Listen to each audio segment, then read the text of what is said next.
My twin brother and I had quite different treatment from our parents. For some reason, my parents were certain that my brother was destined for greatness, whereas I was labeled the black sheep since I was more interested in sports and making friends than in studying. They continually compared us, which was discouraging and damaged my self-esteem from an early age. As a child, I had to watch my brother have elaborate birthday parties for his pals, while I was treated as an afterthought. He frequently had sleepovers with his pals, whereas I was never allowed to bring my friends home. To be honest, I dreaded every moment of my youth. My grandma was the only person in the family who seemed to care about me. When she came, she always brought me my favorite chocolates and occasionally gave me a few bucks to treat myself later. As the years went, this overt preference for my twin brother evolved into emotional abuse directed at me. My parents would openly insult my academics and activities. No matter how hard I tried, I could never satisfy their expectations of being the ideal child. Although I excelled at athletics, they forbade me from participating in extracurricular activities because they wanted me to concentrate completely on my education, just like my brother.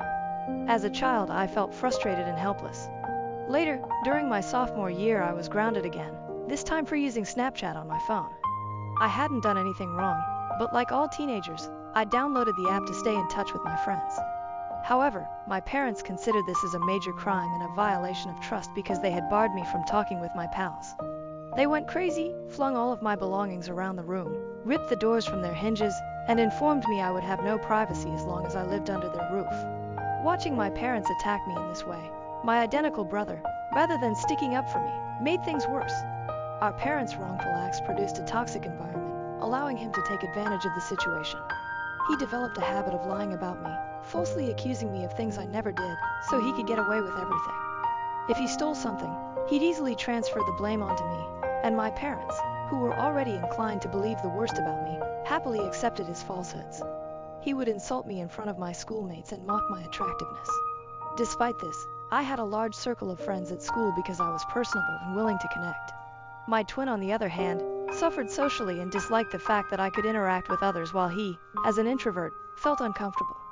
This jealousy boiled over during our 14th birthday party, when none of his buddies came up. I'm not sure why they did that to him, but in stark contrast, my friends treated me to ice cream, and I had a fantastic day. This irritated my brother even more.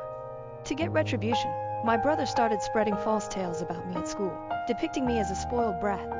He falsely accused me of physically assaulting him at home since our parents loved him more. He escalated the situation without my knowledge. To fake proof, he would punch himself, causing injuries such as a black eye or a bruised shoulder. The next day, he would boldly stroll into school, exhibiting his self-inflicted injuries as proof of my alleged assault and fabricating stories. When our parents questioned him about the injuries, he would lie, claiming that they were the result of innocent activities such as playing football with friends. The lies in his supposed black eyes gained traction, and many began to believe his twisted account of events. It didn't take long for whispers to spread, and my friends began to look at me suspiciously. At first, I noticed minor changes. Friends who used to converse with me in the halls seemed distant, and invites to group hangouts grew fewer and farther between. It was as if a switch had been flipped, and people were unwilling to engage with the allegedly pampered girl charged with violence. One day, I got the confidence to ask my ex-best friend what had happened between us. She said that my twin brother had been circulating falsehoods about me. She disclosed the specifics of the lies he had told everyone, accusing me of actions I had never committed. I was stunned to hear her remarks. The emotion was a combination of incredulity and betrayal, as if the ground beneath me had given way. My brother, whom I grew up with, was spreading lies about me, accusing me of things I would never even consider committing. It was a betrayal that struck deep, leaving me with a knot in my stomach and a sorrowful heart. I addressed my brother the following day at school, but he chose to ignore me. I begged him to stop lying about me, but he smirked and said I deserved to die alone. I was at a loss for words since his lies and actions were beginning to frighten me. I wanted to talk to my parents, but I was frightened they would believe my brother instead of me. Isolation stung, especially since I had always been open to establishing friends. My brother's jealousy-fueled lies seemed to be breaking apart the bonds I'd made over the years. The rumors spread among teachers as well. It was a weird sensation, as if I were living in a parallel realm where my genuine self was obscured by the wicked fiction told by my own twin. The lies had progressed beyond typical teenage chatter. They were now influencing how others regarded me. The unpleasant whispers swiftly reached my principal's ears, and my worst nightmare became reality. The principal summoned me and my brother, along with our parents, to his office to discuss the purported rumors. I sat there, my heart racing, as the principal demanded the truth. I believed my brother would finally come clean, but he doubled down on his lies. He told the principal that the reports were real and depicted me as a bully who beat him up when our parents were not around. I could not believe it. Shock rushed over me as my brother continued to tell this twisted story about how I was furious at him for receiving more attention from our parents. He held to his story like a glue, despite the fact that it was all lies.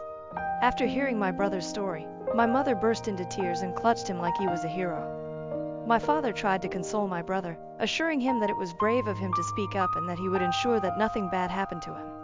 Following that day, I attempted to defend myself, arguing with the principal that everything was fabricated. I felt as if I was drowning in a sea of accusations, desperately trying to get to the top, but my brother persisted, saying that I was this furious, violent person who took out my emotions on him every day.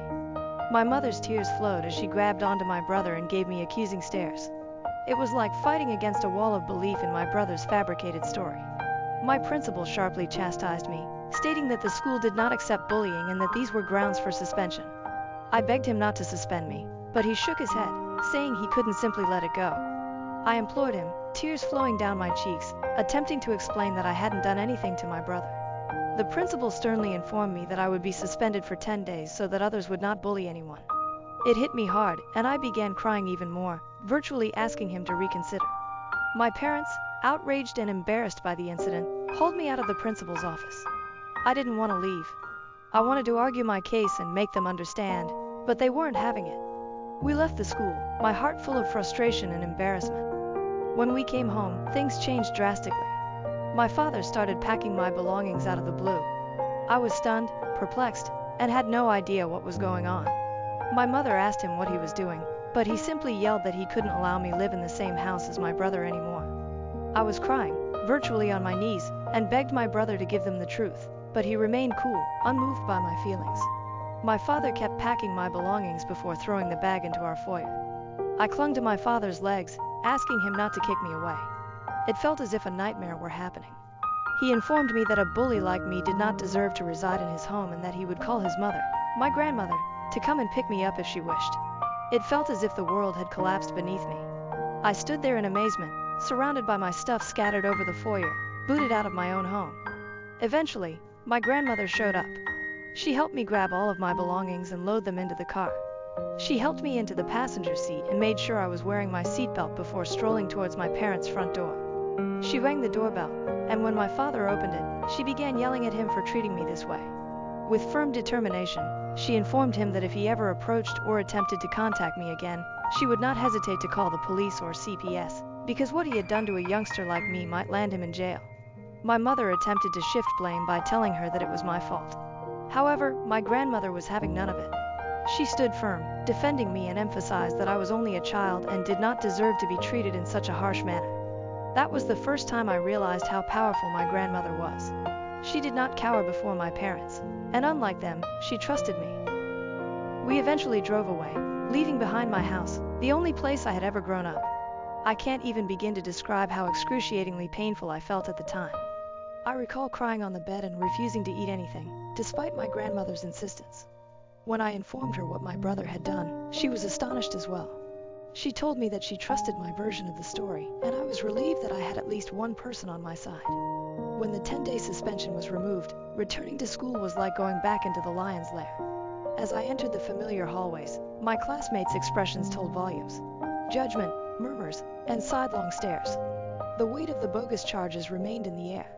Meanwhile, my brother shamelessly ignored me and like I didn't exist.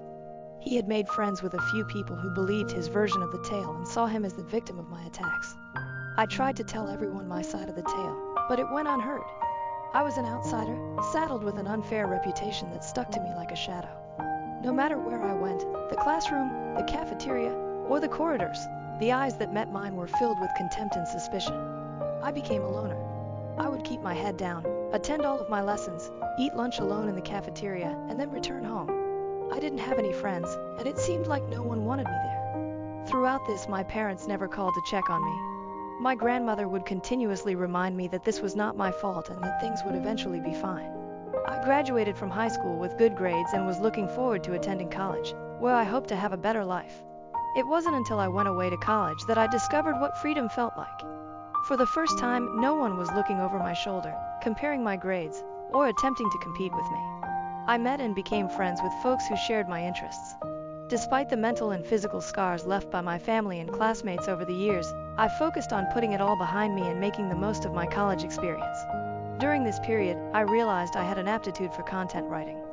I'd always wanted to be a writer, but I wasn't sure if it would work out in the long run. As a result, I chose to give up on my dream. However, in order to supplement my income, I began working as a freelance writer. I signed up for several freelancing websites, which helped me get tasks from well-known companies. This is how I progressively began to compile a portfolio of my work. Throughout college, I maintained my side hustle and never asked my parents for a penny. When I finished college, instead of taking a corporate job, I realized I could work full-time as a content writer. I was doing well since I had numerous clients and long-term professional ties with them, allowing me to work on multiple projects. Having a respectable freelancing business not only gave me financial independence, but it also enabled me to explore the world as a digital nomad. Traveling helped me heal from my past, even if it was not easy. I saved as much money as I could and took a gamble on myself. I've seen a lot of the world over the years, but there's always so much more to see. My grandma was the only person I considered family throughout all of this, and I cherished her. She was quite unhappy when I moved out, but she knew that I needed to be self-sufficient. Despite my tight schedule, I made it a point to be available for her whenever possible. On weekends, I would pay Mom a visit, frequently eating meals or simply sitting on the porch, absorbed in chats about everything from childhood memories to current events. On weekends, I would spend full days assisting her with household tasks or taking her to the neighboring park for a leisurely walk. I recently completed one of the most important assignments of my career. While I can't reveal the name, I was extraordinarily fortunate to write articles and product descriptions for them. After the job was completed, I asked the team I worked with to submit grade evaluations on my websites, which they were delighted to do.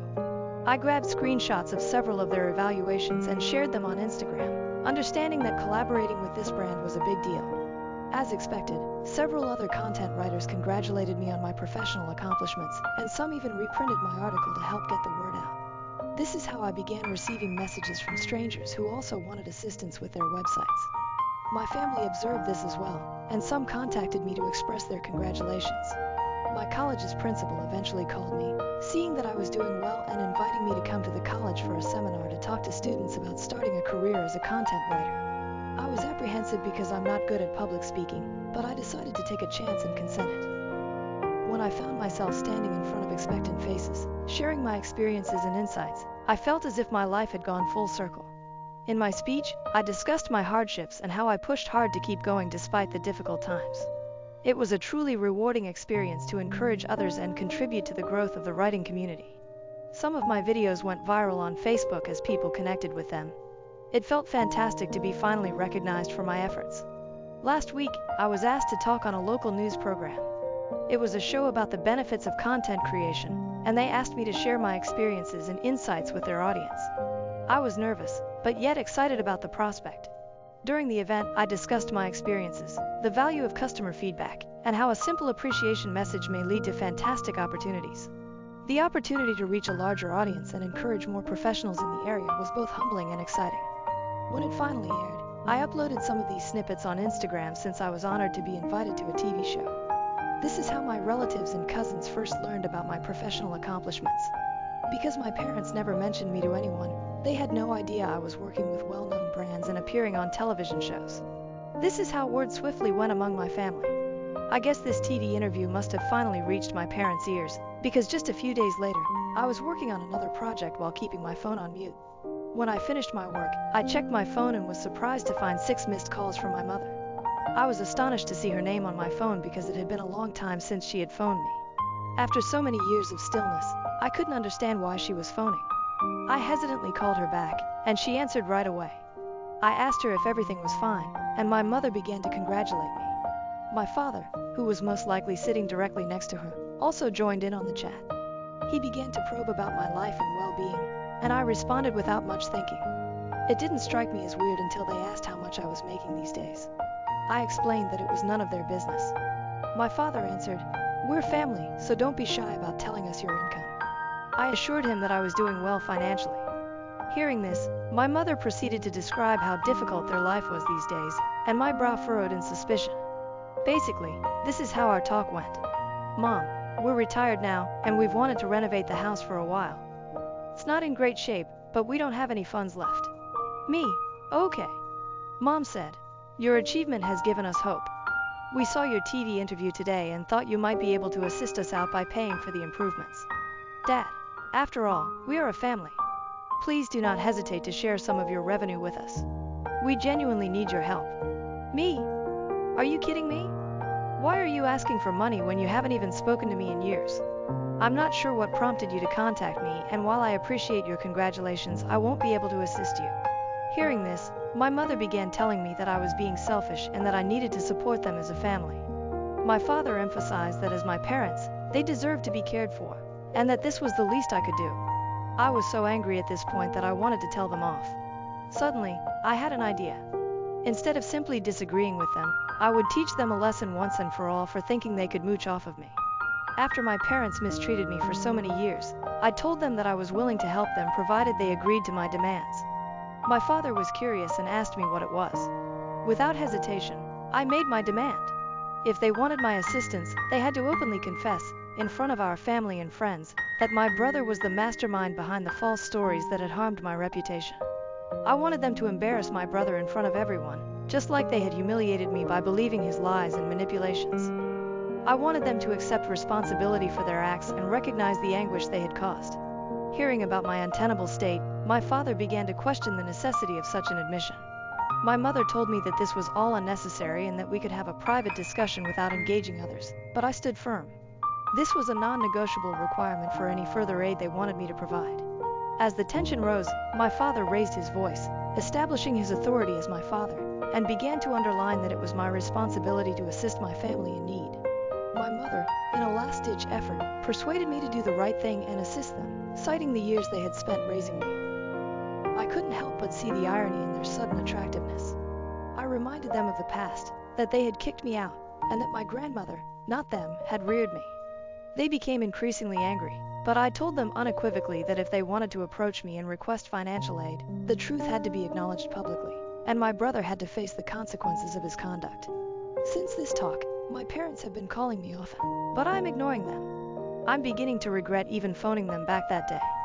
I'd like to know if I'd be a complete idiot if I didn't aid my parents. Update. It's been a crazy week since I last shared my story, and the outpouring of support and encouragement has been astounding. It's encouraging to know that I'm not alone at this moment. I'm happy everyone believes that I shouldn't interact with my parents or even contemplate assisting them after everything they've put me through. I gave them such a requirement since I knew they would be unable to comply.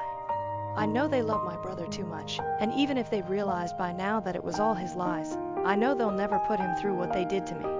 My brother sent me a nasty text message today after my parents tried to call me again and I refused to answer. This is what he wrote. Hey sis, I haven't seen you in a long time, and I can tell you that every day without you has been wonderful. I heard Mom and Dad contacted you and you offered them a strange ultimatum. You're aware that they will never go through with it, right? They plainly never loved you and will never hurt me. I admit I lied about you 15 years ago, but it's been a long time, so stop being so self-centered and attempt to move on from the past. You're unmarried and childless, so why not help them out by paying for their home repairs and renovations? Do the right thing and become a better daughter. Seeing the message felt like a stab in the chest. The hubris to reject the difficulties I had encountered and the conditions I had established revealed his lack of empathy. The attempt to guilt-trip me by emphasizing my single and childless situation added an extra degree of insensitivity.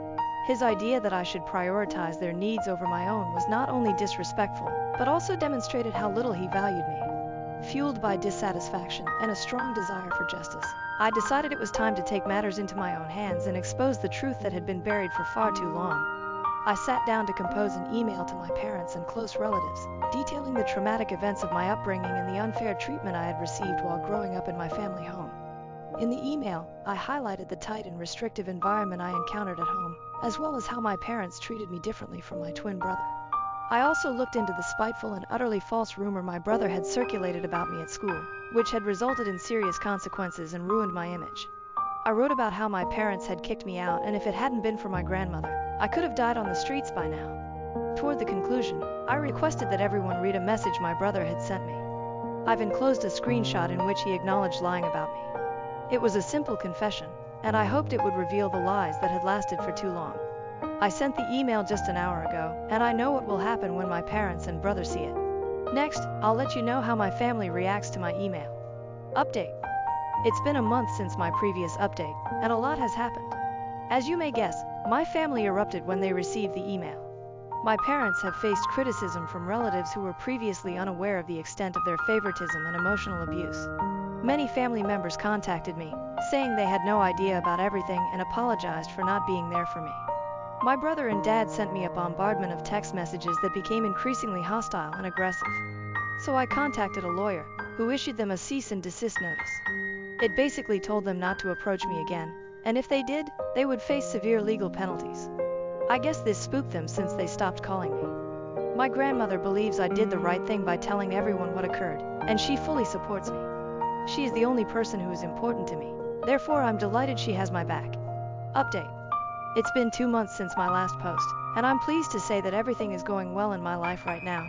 Professionally, my article writing business has thrived. Invitations to speak at seminars and podcasts continue to come in, confirming my status as a renowned expert in my field. I'm as close to my granny as ever. I recently took a 1-week sabbatical from work to spend quality time with her. She is into gardening these days and has taught me a lot about the many flowers and herbs in her yard. My favorite and most cherished memories are of spending time with her, whether we were sharing meals, having profound conversations, or simply enjoying one another's company. My family hasn't contacted me since they received the letter from my lawyer, so I'm glad they're staying away. Personally, I've started attending to therapy in the hopes of working on my own recovery. For the time being, I believe this is the final update. Thank you very much for your support. Am I the asshole for asking my son to stop wearing his favorite jacket because it looks gay? Original post. I'm a single dad to my son, Oliver 10M. He's with me most of the time, and sees his mom every other weekend. He's an awesome kid, creative, full of energy, and he's got his own sense of style that's pretty unique. He loves bright colors, nail polish, and clothes that some people might think are more girly. If I'm honest, I think Oliver might be gay, and I'm totally cool with that. I've always made it clear that whoever he turns out to be, I'll support him 100%. Because of how he dresses and acts, Oliver's had a really tough time with other kids. He got bullied so badly at his old school that I ended up pulling him out and homeschooling him. The school wasn't helpful at all, and it was heartbreaking to see him go through that. He struggled to make friends, and it kills me to see him feel so alone. Now, he's starting back at school in September, and he's really excited about it. But recently, we were at a cousin's birthday party, and Oliver wore his favorite jacket, which is a bright pink, sparkly one that he loves. Some of the other kids started picking on him, saying he looked gay. I stepped in, got the kids to apologize, but it ruined the day for Oliver. I'm worried about how things will go when he's back at school. I've been thinking about whether I should talk to Oliver about maybe toning it down a bit, especially when he's around new people. Not because I want him to change who he is, but because I hate seeing him get hurt and feel like an outcast. I don't want him to feel like he has to hide who he is, but I also don't want him to be picked on or excluded because of it. But then, I feel like a complete arsehole for even thinking about this. I don't want him to think that I'm ashamed of him or that he has to conform to be accepted. I want him to feel free to be himself, but I'm also scared of him being hurt by others who don't get it. So, would I be the asshole if I talked to Oliver about maybe being a bit more low-key with his style? Comments from all 3 posts. Commenter, don't do it. Kids will still bully him and all he will remember is that you deterred him from expressing himself. Trust me, the same thing occurred in our house. I was trying to keep him from being bullied, but my child felt as though I didn't accept him and that he needed to pretend he was something he wasn't. Lots of later life therapy. If he's gay, if he's straight, let him be himself and tell him as long as he likes his clothes, that's all that matters. Sincerely, the mom of an amazing queer kid. OOP. I get that, but at the same time it is so heartbreaking seeing the same thing happen to him over, and over, and over again. Commenter. Jesus, where do you live? Most kids don't care about this kind of thing these days. OOP, I live in the West Midlands of England. I honestly don't think your point about most kids not caring is at all accurate. I see it every day. Commenter. Do not dull his shine because other people don't understand him. I understand it may be coming from a place of protection, but it needs to be addressed with the potential aggressors, not with forcing your son to change who he is. OOP, but when you can't do anything more with potential aggressors. I have done, and will continue to do everything I can. But sadly, I can't literally watch his back 24/7, even though I would if I could. Anytime he has a comment made to him, he breaks his little heart, and it is so devastating seeing him go through that again and update. Hey all, it's been about 26 days since my original post, and I thought I'd give an update now that Oliver has had his first week back at school. I can happily say that so far, things are going much better than I'd hoped. Over the summer, Oliver and I had a really important heart-to-heart. I sat him down and told him just how incredibly proud I am of the person he is becoming. I made sure he knew that there is absolutely nothing he could ever do that would change the way I see him or make me love him any less. Honestly, it was a bit emotional, and I even got a bit choked up. I told him that if wearing his favorite jacket, the one that's caused some hurt before, made him happy, I'd stand behind him 100%. But I also wanted to make sure he was prepared. I explained that, while I'll always be there for him, I can't always be around to protect him. And he might have to stand up for himself if kids make fun of him.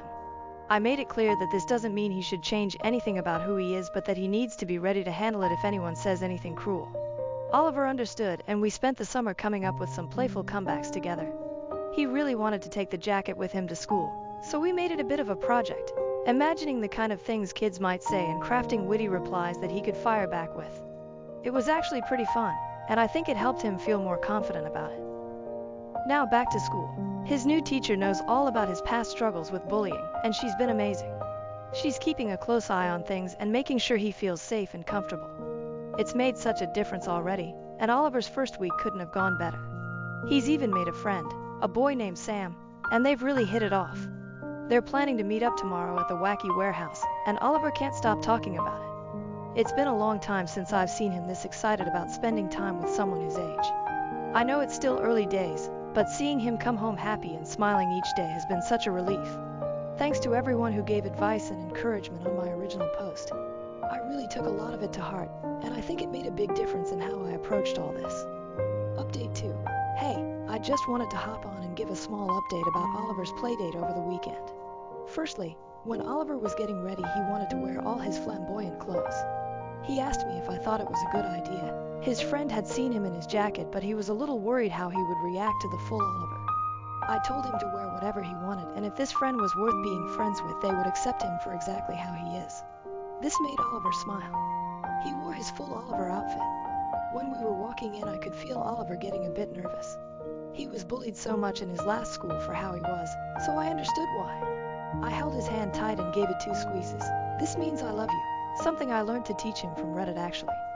The friend's dad was with him, and he looked at Oliver and gave a little curious look, but apart from that it was fine. The boy said he loved Oliver's clothes. They spent about 4 hours playing, and we ended up eating together. On the way home, I told Oliver how proud I am of the little man he is. I am so proud of how he is so willing to be himself, and so brave to continue despite any backlash he gets. I love him so much.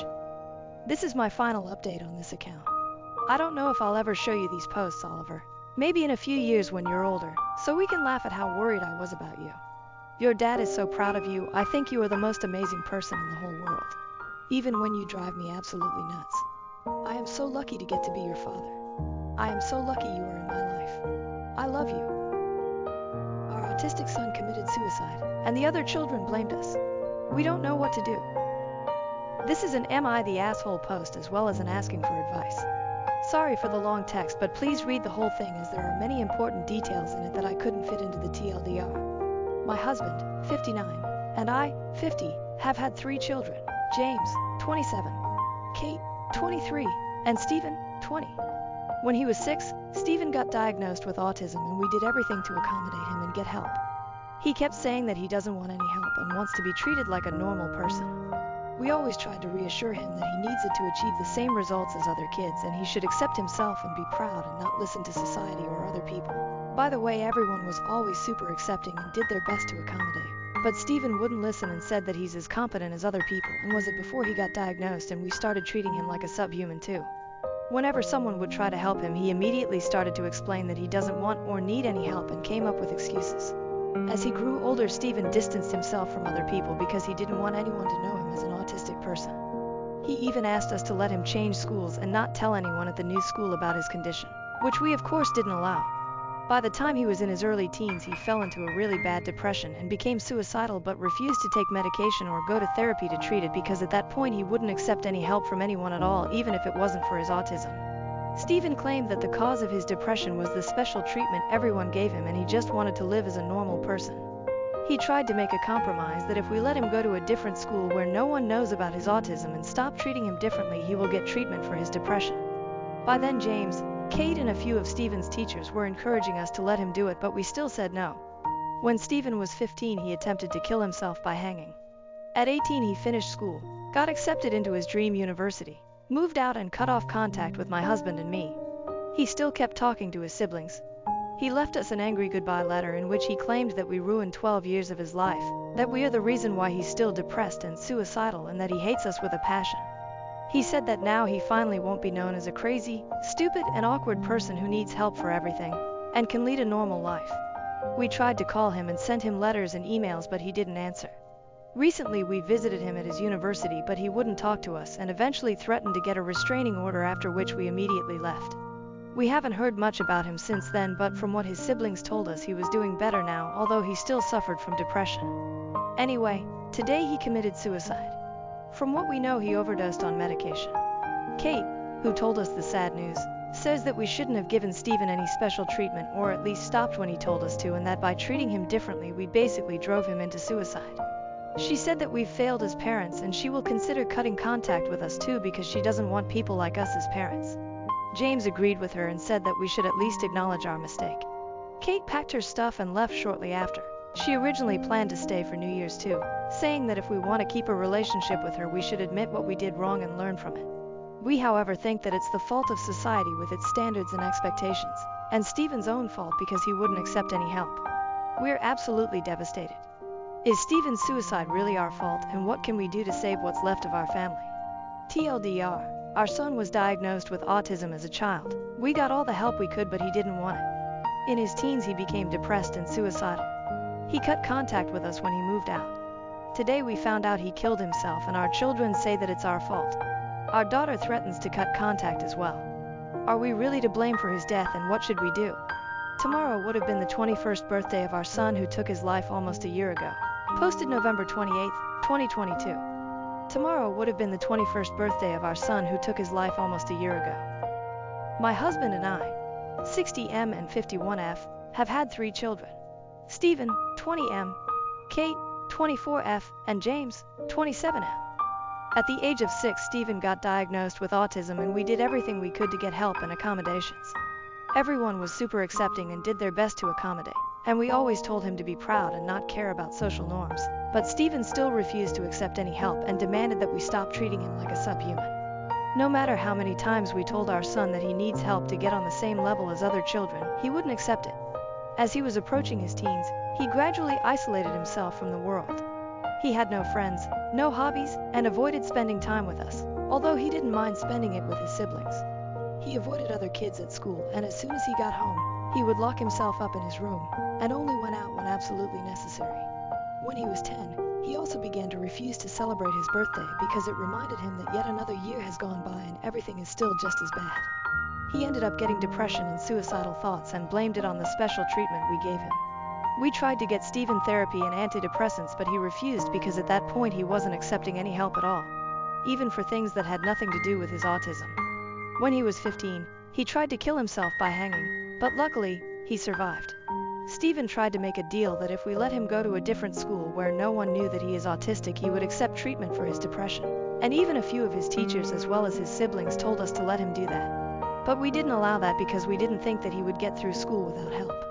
Right after graduating school, he was 18 at the time, our son got accepted into his dream university, the University of Oxford, and moved out. We didn't even know that he had applied to university and only found out from the goodbye letter he left. It was a very angry and hateful letter. He said that we ruined 12 years of his life and went on a rant about how much he hates us. He cut off all contact to us, but kept talking to James and Kate, and blocked us everywhere. We tried to contact Stephen from other numbers, emails, and sent him letters, but he never answered. According to our other children, he was studying chemistry and biology. He always expressed an interest in those and science in general growing up, and in his last years with us also said that he wanted to get a PhD and become either a pharmacologist or an organic chemist. although we thought that would be too hard for him, and had even made some friends. My husband and I visited him at university at the beginning of last November, but he wouldn't talk to us and even said that he will get a restraining order against us if we don't leave him alone.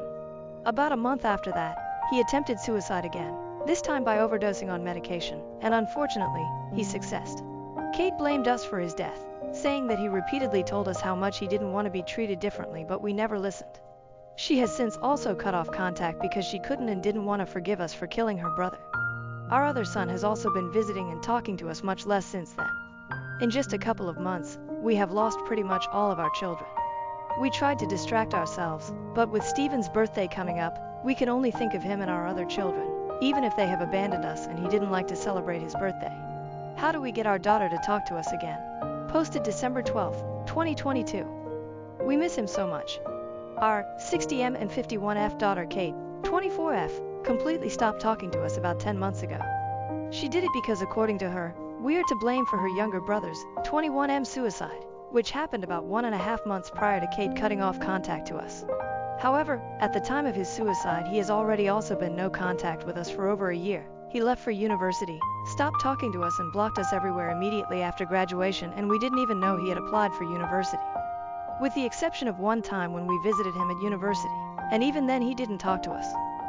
Kate's other brother, 27M, still regularly talks to her, and we've tried to get him to get her to talk to us again, but he refuses because he thinks that Kate doesn't have to talk to us if she doesn't want to, and he also believes that our youngest killed himself because of us, even though it doesn't make any sense.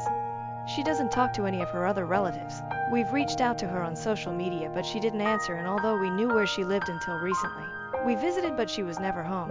According to her brother, she has moved to NYC this September because she enrolled into a PhD program at some university there. So we don't even know where she lives now. What can we do to get Kate to talk to us again? My husband's drinking problem is getting out of control. What can I do? Posted December 18th, 2022. My 51F husband, 60M, has had a drinking problem for somewhat over 2 years now. He usually drinks vodka and occasionally wine, and has 5 shots of vodka on weekdays and sometimes up to a whole bottle on weekends. When he drinks wine, it's even more, and he will even have an entire bottle during the week. When he's drunk, he is extremely angry, and although he doesn't get physically aggressive, he screams and yells a lot, and I basically don't get any real time with him, with the exception of the occasional few hours on a weekend, because he gets drunk as soon as he gets home on workdays and often starts drinking by around noon on weekends as well. His drinking problem comes in waves.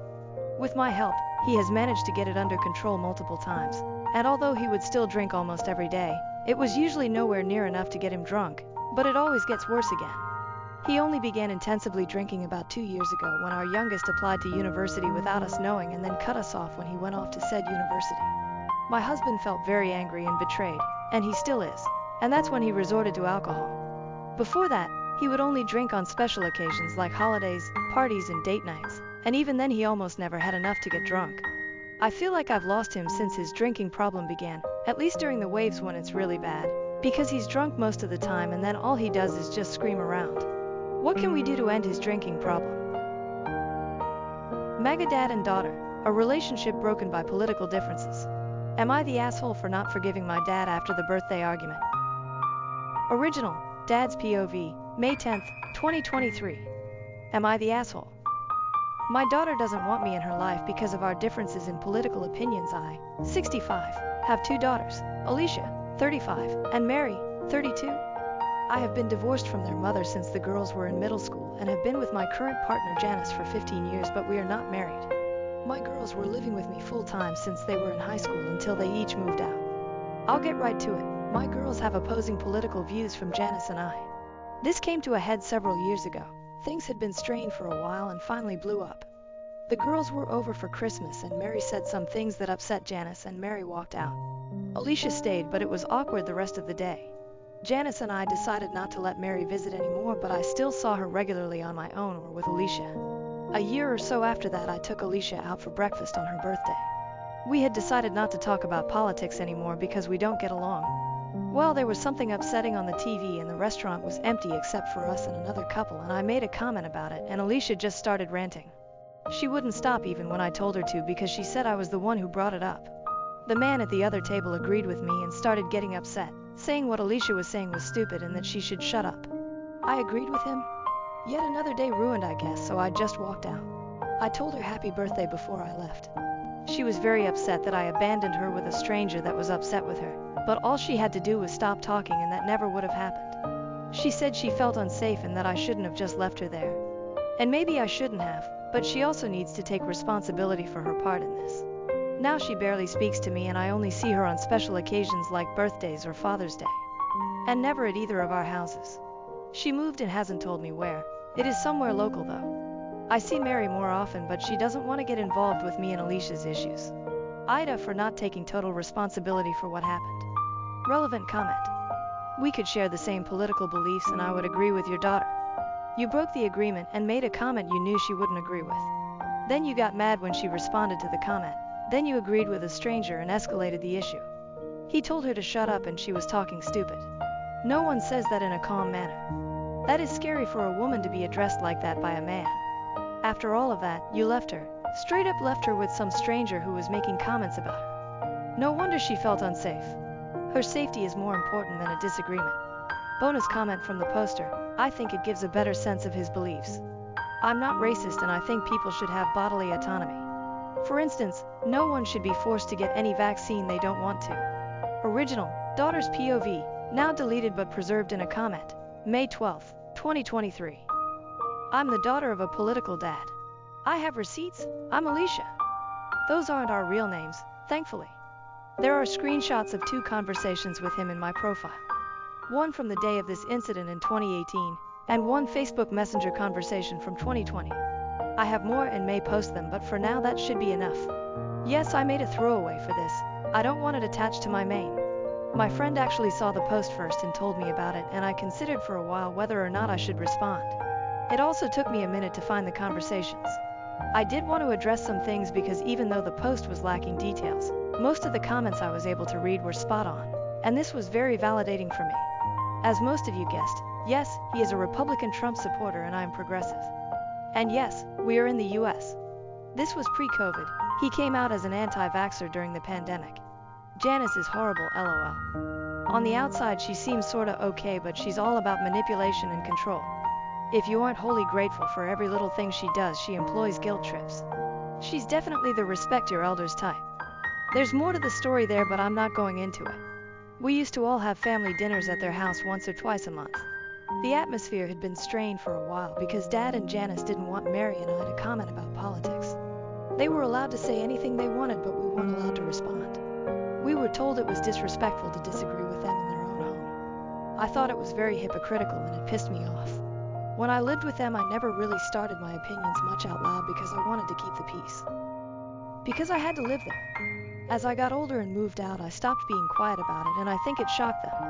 I was tired of listening to racist, misogynistic nonsense and not saying anything about it. I was civil about it. I didn't name call or make it personal. Them, on the other hand, is a different story. Apparently, I'm a liberal extremist, according to my dad, who said that to my face. Because I believe in civil rights and equal rights for everyone. Okay, that day at Christmas, my sister and I were talking about climate change amongst ourselves, and they butted into the conversation and it exploded from there. We weren't talking to them at all, and they started being passive-aggressive and accusing us of thinking they were stupid, which neither of us said. My sister had apparently had enough of it all and walked out. She was never invited over again. I continued to visit, but I too was eventually told I wasn't going to be invited again. The topic on TV in the cafe was about whichever mass shooting or police shooting had just unfolded at the time. I don't remember specifically. I also don't remember the exact wording of my dad's comment, but it was something about guns and/or minorities. My comments in response were about gun control and statistically the demographic of most mass shooters. White men, sorry not sorry. And he as a white man took offense to that. So did the other boomer white man at the table next to us. I didn't care, I wouldn't have started it, but I was sick of him getting in his little comments and thinking I wouldn't say anything back because we agreed not to talk about things like that. After my dad's initial snide comment and I started listing statistics, my dad told me to stop talking. I said, why? I'm not ashamed of anything I'm saying.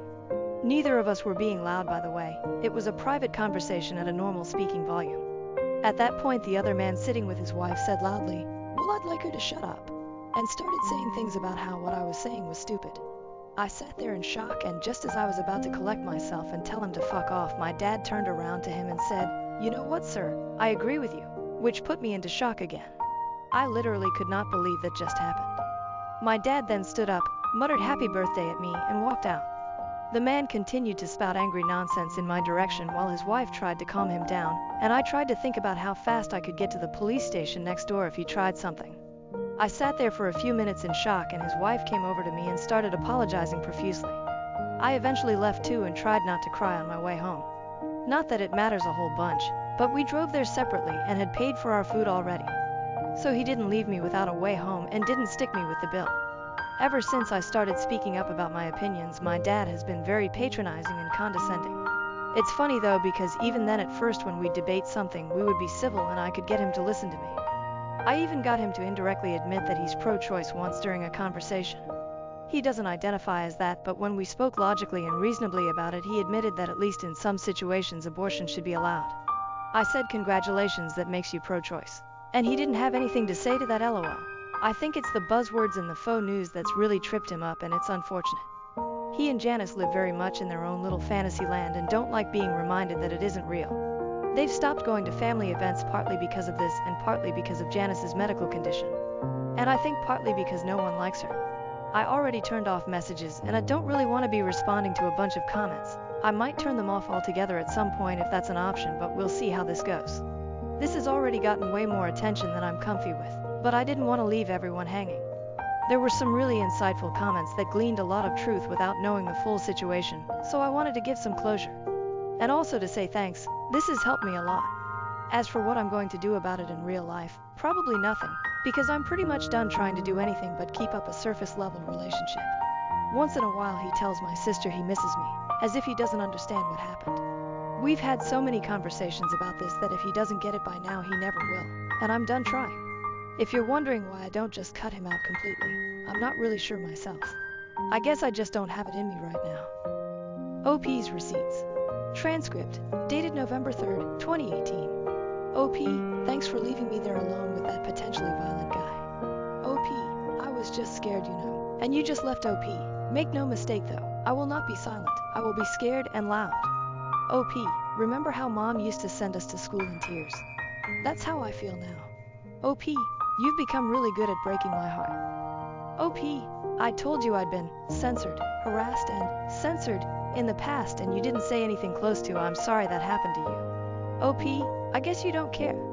I'm sorry you don't want to have a relationship with me because we don't agree on things. Dad, if you still want to talk, it will be in person and in private. OP, G, censored name. I'm sorry you feel like that. I didn't mean to make you feel sad or abandoned. Is that what you meant? OP, right, well I get that you're at work and this isn't the best time. So you just let me know when you're ready to treat me like a human. 6:38 p.m. Dad, do you want to talk? OP, not tonight. Transcript, dated October 28th, 2020. Dad, you know, you can reach out too. I haven't heard from you, so I figured you wanted space for whatever reason. OP, I want space. What's there even to say? I'm not allowed at your house. You don't want to come to mine. You actively avoid family gatherings. You abandoned me on my birthday in a public place with a strange man who was yelling at me after you took his side a few years ago. That was what made me start seeing a therapist. BTW. You bring up hypothetical situations where we'd be on the opposite sides of a hypothetical civil war for no other reason than to divide us, I guess. You've made it very clear that your politics are more important to you than I am. I get the very clear impression that you don't want me in your life, so I'm not trying to be anymore. Dad, so you're good as is? OP, if that's going to be your response to all of that, yeah. Dad, okay. OP, guess that means you're good with it too. Dad, I'm not going to push you into anything you're not good with. OP, right, that fact that this was your only response to everything I just said means it's all true. And why would I want to pursue anything with someone who thinks politics are more important than their own daughter? Someone who betrays her and then abandons her in a scary situation. Dad, sad it's come to this. You want to talk, you can call. It's up to you. OP, sad indeed. I bought a house. BTW, and I'm moving on. Censored. Not that I think you'd ever try to visit me, but just in case I won't live there anymore. Dad, so do you want to talk or not? OP, do you? Dad, I'm always open to conversation. OP, tell me now if you stand by anything you've said or done, cause if so I don't see the point in talking about it. Dad, so you don't take responsibility for anything? OP, ha ha ha, do I take responsibility for you abandoning me? No. For not being allowed at your house. The reason being because you and Redacted wanted to talk about politics but wanted to prevent me from saying anything. No. For you not wanting to come to my house. No. For you avoiding family gatherings in general. No. For you loving your politics more than me. No. Do I take responsibility for having my own opinions and deciding that I won't stay silent anymore? Sure. But you didn't like that. You liked it better when I just shut up and you could say whatever you wanted. It's never going back to that. If you do or say something shitty, I'm going to call you out on it and hold you accountable. Those were some really shitty things you did to me, and no matter what you think I did to deserve it, I absolutely did not deserve it, and you're not going to convince me otherwise. Dad. Wow. Dad. Well, congratulations on your house, and I really do hope things go your way. I hope you continue to be well. OP. Same to you. New update. Daughter still. Jewel. 20, 20, 23. Check my profile for the history. But basically I found a post from my dad complaining that I barely talked to him and posted here to give the missing reasons. I'm deciding to go no contact with him because of texts he sent me this morning. Screenshots in my profile. It speaks for itself, but the summary is he sent me a photo of him and Janice meeting Mike Pence, which that's fine by itself, I don't care, but he's decided to rub it in my face knowing I don't want to hear about it. Then he tried to gaslight me by saying he sent it to honor Mike Pence's wishes, and that it's a positive message. I told him not to contact me anymore. I don't need this nonsense in my life. Honestly, it's thanks to these posts and Reddit that the decision to cut contact was so clear to me. But I have to admit I'm shaking as I write this. It's obviously not the outcome that anyone wanted. OP's Receipts. Part 2. Transcript. Dated July 20th, 2023. Dad. Image of 3 adults posing for a picture. Former Vice President of the United States. Mike Pence is in the middle. The 2 adults on either side of him have their faces censored and are labeled as Dad and Janice. Dad. Mike said to say hello and best wishes to my children. OP, I need you to tell me why you sent me that. Dad. Honoring the man's wishes. OP, did you think at all about how I would react to it? Dad. To a positive message. Dad. I guess that won't happen again. OP, it won't, but not for the reason you think. You know we don't agree on politics. That's what sparked the incident that led me to go low contact with you. I've told you how that day made me feel, but you never understood. This proves that at the very least you still don't understand. It's childish. I was willing to keep up some sort of relationship with you as long as you didn't do anything malicious, but you just can't help yourself. You sent this knowing full well that I would not like it. Then you tried gaslighting me about it being for his wishes or that it's a positive message. I can't do this anymore. I don't need someone in my life just trying to get a rise out of me, especially my own family. Do not contact me anymore. I'm done. I left because my husband almost killed our newborn son by not paying attention. My young daughter tried to save her brother and got hurt. I'm 25 and have been with my husband, 30, since 2018. We have a 3-year-old girl and a newborn boy. But tonight, things almost took a turn for the worse. My husband has always had trouble paying attention, but I never thought it would come to this. Our neighborhood is weirdly laid out, with cars zooming by at crazy speeds at all hours of the day. I was folding clothes when I heard our toddler screaming, "Dad, help!" That tone made me drop everything and sprint outside. What I saw made my blood run cold. Our newborn in his stroller, careening towards the busy street. I screamed and ran to him, barely stopping the stroller in time.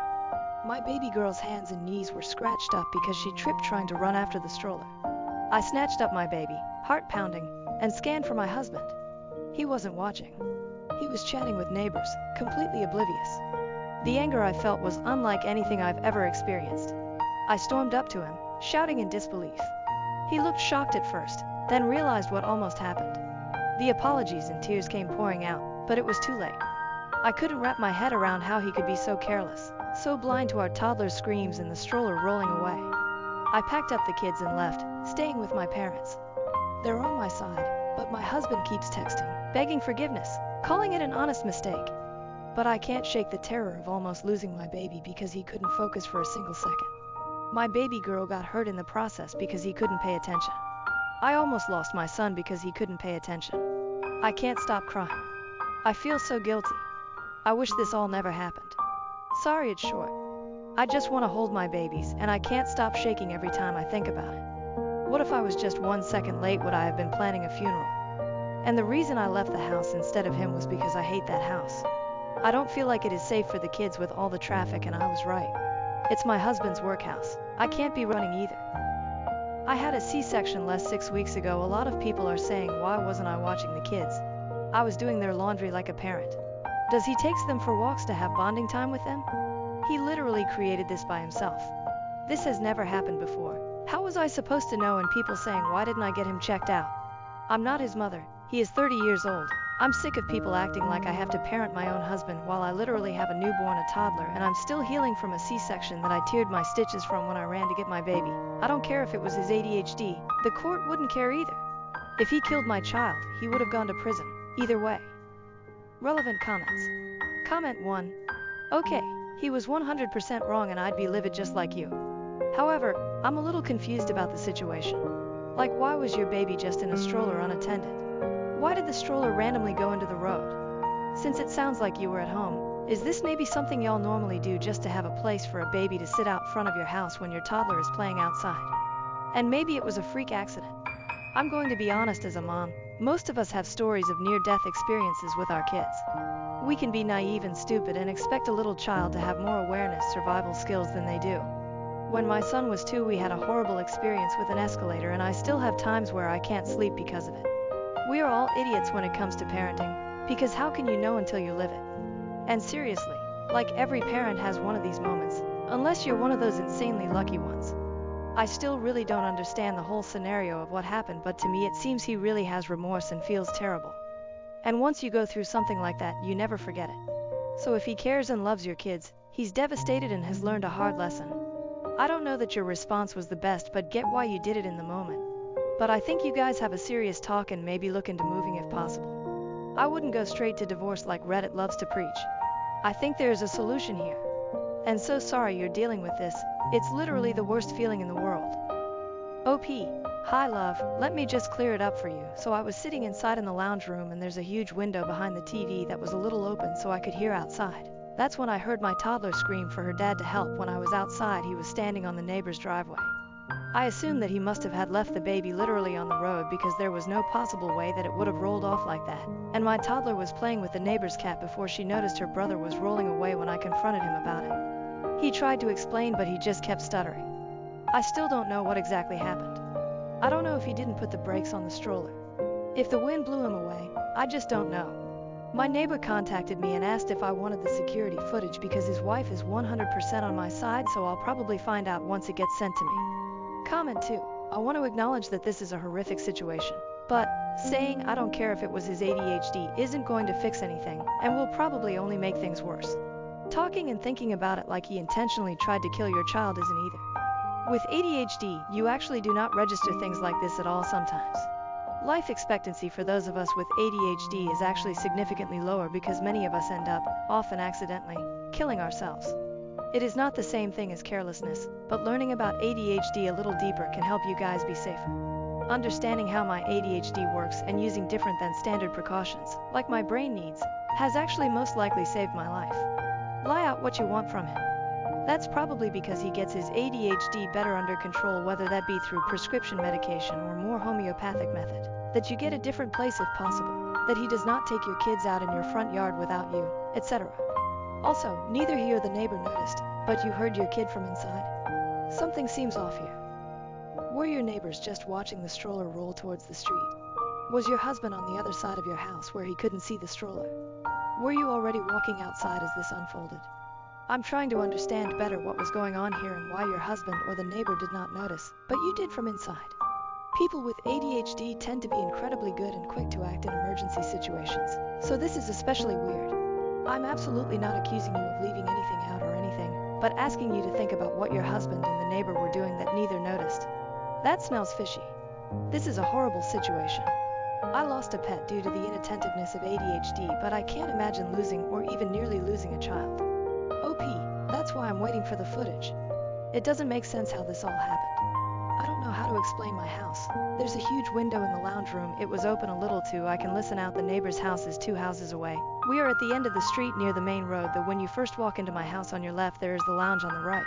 The kitchen, when I got up, I couldn't run that fast because I'm still healing.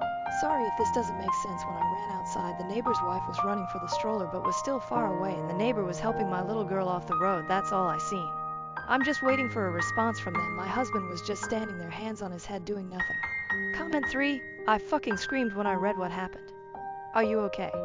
Like, did you get any more damage to yourself? You literally just had a baby. What the fuck was your husband doing? Like, being outside with small children, especially on a busy street, should be treated like watching babies swim because anything can happen in an instant. I hope you're okay, and also, UDK, but do you all have cameras in your house? I wonder how long your husband was talking to the neighbor. OP, I tore my stitches from the C-section and had to go to the ER while I was there. I made sure my baby girl got her knees and hands bandaged up. The crazy thing is, I didn't even realize I was bleeding until I was in my parents' car. My mom pointed it out. She panicked and took the baby boy back to their house, and my dad took me and my daughter to the hospital. Update 1. The neighbor's wife sent me the footage, and I really can't just wrap my head around it. So my husband was walking with the stroller and my toddler was in front of them when they passed the neighbor's house. My neighbor was outside, washing his car, and my toddler saw his pet cat and stopped to pet it. So my husband stopped, left my baby on the road. He didn't even bother locking the wheels and walked all the way up the driveway, not even bothering looking back at the baby. He had his back faced to him for about 5 minutes before the stroller just suddenly started moving. I think it's because the road is on a hill kinda, or it could have been the wind. My toddler never went near the stroller. It couldn't be her. The stroller went down the road and my toddler.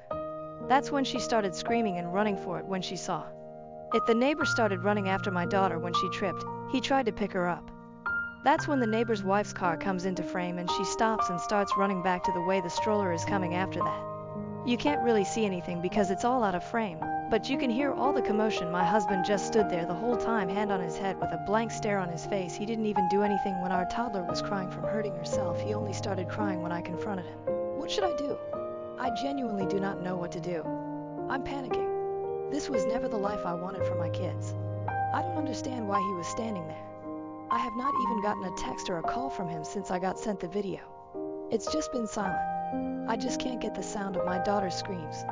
That's the sound that no mother wants to hear. I can't explain at the moment, but it felt like my blood went cold. And I just felt pure fear. I never want to watch the footage again. Update 2. Hey everyone, I posted here a while back about my husband nearly killing our newborn son. I wanted to give a quick update on the situation. After reading through the comments, I decided to go back to my husband. Many of you pointed out that if I left him, we'd end up with 50-50 as custody of our kids, which I couldn't bear. So I made the difficult choice to stay, even though my love for him has faded. My plan now is to tough it out until our kids turn 18, and then leave. I'm terrified of getting pregnant again, especially since I'm not allowed to use birth control or get my tubes tied. My parents, who could offer support, are moving away, leaving me feeling trapped.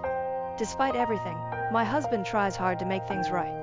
He still treats me with affection and goes out of his way to create special moments for our family. Seeing him bond with our newborn and our daughter fills me with conflicting emotions. I know I can't stand being with him, but I can't bear to separate him from our kids either.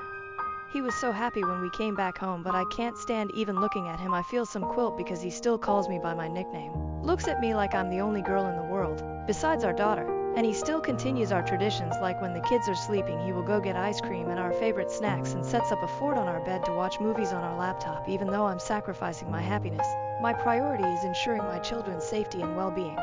It's a tough situation, but I'm doing my best to navigate it for the sake of my family. This is a throwaway, so I'm gonna log out by update 3. As you can see from my previous post, I did go back to him and it was quite literally the biggest mistake I've ever made, but I felt like I really had no choice. No money, family moved out of state. A lot has happened the past couple of months, so it turns out my husband started taking meds for his ADHD a couple of weeks before I was due to give birth to our son. He took my kids on a walk to cover up the fact that he was also on meth. He took my kids to meet his dealer apparently every time they went for a walk. Looking back at the footage now, it makes so much sense because of the way he was talking to the neighbor before everything happened. He was kind of leaning to the side. I talked to my neighbor and I asked him if he knew that my husband was on drugs. He said he didn't, but he noticed that my husband looked a bit off recently. His wife works at a rehab clinic after a fight where I had to flee with the kids to the neighbor's house. She pointed out that the way he was acting was the way that people acted with drug withdrawal. My neighbor and his wife ended up helping me book a flight to my parents. I'm currently with them right now, and I have spoken to a lawyer that my parents are going to help me pay for. I think all the people from my original post that told me to keep the footage because it is going to come in handy. My husband keeps sending me videos of him shooting up and doing other substances. He keeps saying that they are going to fix him. He sent me a video of him standing in our kids' room, and he was just screaming at me, saying that it helped him cope with his addiction. He took a knife and stabbed both of our kids' mattresses. I am not going back. He even cut up the side of my bed. There's a comment from my previous post that has been sitting in the back of my mind and has been bugging me. I think you know which one it was. It was by Relevant Comment, saying I don't care if it was his ADHD isn't going to fix anything and will probably only make things worse. Talking and thinking about it like he intentionally tried to kill your child isn't either. With ADHD, you actually do not register things like this at all sometimes. Life expectancy for those of us with ADHD is actually significantly lower because many of us end up, often accidentally, killing ourselves. It is not the same thing as carelessness, but learning about ADHD a little deeper can help you guys be safer. Understanding how my ADHD works and using different than standard precautions, like my brain needs, has actually most likely saved my life. Lie out what you want from him? That's probably because he gets his ADHD better under control, whether that be through prescription medication or more homeopathic methods, that you get a different place if possible, that he does not take your kids out in your front yard without you, etc. Also, neither he or the neighbor noticed, but you heard your kid from inside. Something seems off here. Were your neighbors just watching the stroller roll towards the street? Was your husband on the other side of your house where he couldn't see the stroller? Were you already walking outside as this unfolded? I'm trying to understand better what was going on here and why your husband or the neighbor did not notice, but you did from inside. People with ADHD tend to be incredibly good and quick to act in emergency situations, so this is especially weird. I'm absolutely not accusing you of leaving anything out or anything, but asking you to think about what your husband and the neighbor were doing that neither noticed. That smells fishy. This is a horrible situation. I lost a pet due to the inattentiveness of ADHD, but I can't imagine even nearly losing a child. WTF, it baffles me that you can even compare losing an animal to losing a child. You made people with ADHD sound completely unreliable for themselves and that they can't do anything. You made them sound very helpless and saying that the life expectancy thing was completely uncalled for as well. I bet many people with ADHD reading that completely disagreed with you, judging from all the comments and YouTube videos I've seen on my post. I don't know if you're projecting that you lost a pet from your inattentiveness of ADHD if you were letting things die in your care. You need to get stronger help, and no, I was not going to lay out what I want from him. He's the one that started mixing his meds and was high off his mind every time they went out for a walk. And no, I'm not ableist. I was in a very vulnerable state. When I first posted my original post, all I was doing was looking for help and advice, but all I got was, where was you? What were you doing? Why weren't you with the kids? Why didn't you get your husband checked out? I was healing from a fucking C-section. Get that through your heads. I genuinely hope that everybody that said something horrible about me in my original post has to get cut open and then 4 days later is forced to run down the street. I gave him another chance like you all said in my original post. You saw what happened. Stop using ADHD as an excuse. I genuinely believe that if he had killed my child, you would have defended him, and no, I did not know he was on drugs. And all the people that reached out to me, I'm going to be forever grateful for all of the parents with ADHD that didn't make me feel like it was all my fault, and all the stories that you guys have shared with me made me feel so seen because I know exactly how it feels. I hope everybody is doing well. Everybody that was defending me. I wish I could give you a big hug. I genuinely wish I could send gift baskets. I would thank you all from the bottom of my heart, and I am so sorry about that comment that person made. I know you guys are all not like that. You guys are genuinely intelligent. From all the comments that I've read, I could not thank you guys enough. And one person that sent me that horrible message, I genuinely hope I run into you one day so I can beat your ass until you see stars and say anything about my daughter or my son one more time, and I will literally track you down.